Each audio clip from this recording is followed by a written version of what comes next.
তো বন্ধুরা, আমরা যখন নতুন মোবাইল কিনি কয়েকদিন পর কিন্তু বা কয়েক মাস পর কিন্তু আমাদের মোবাইলে কিন্তু সাউন্ড কমে যায়। আমরা ইউটিউব দেখে হয়তো অনেক সেটিং করে থাকি, কিন্তু কোনো কাজ হয় না। তো আজকে আমি কয়েকটা সেটিং দেখাবো, যেটা করলে আপনি 100% কিন্তু উপকৃত হবেন।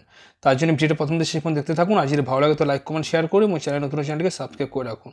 তো বন্ধুরা, প্রথমে আমরা সেটিংয়ে চলে যাবো, গিয়ে একটা জেনারেল সেটিং করে নেবো, যেটা প্রায় প্রত্যেকেই জানে। তো সেটিংয়ে যাওয়ার পরে সাউন্ড অ্যান্ড ভাইব্রেশন রয়েছে, এখানে ক্লিক করবো।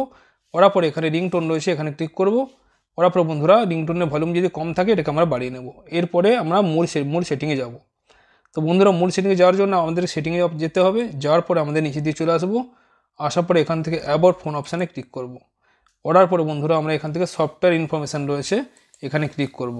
করার পর এখানে বুল নাম্বার রয়েছে, এরপর 7বার আঙুল দিয়ে ট্যাপ করবো, করে কিন্তু ডেভেলপার অপশান অন হয়ে যাবে। এবার আমরা ব্যাকে চলে আসবো। আসার পরে এখানে ডেভেলপার অপশান রয়েছে, এখানে ক্লিক করব। করার পর বন্ধুরা নিচে দিয়ে চলে আসবো। আসার পরে একটা অপশান আপনি দেখতে পাবেন, এখানে একটু সময় লাগছে বন্ধুরা। একটা অপশান এখানে দেখতে পাবেন, ডিসেবল অ্যাবসোলিউট ভলিউম। ঠিক আছে, এটা এখানে লেখা রয়েছে দেখুন, disable the Bluetooth absolute volume feature in case of volume issued with remote device such as unacceptably loud volume or lack of control. ঠিক আছে, এটাকে আপনি এনেবল করে দেবেন। এটা এনেবল করলে কিন্তু আপনার 100% মোবাইলের সাউন্ড কিন্তু বেড়ে যাবে।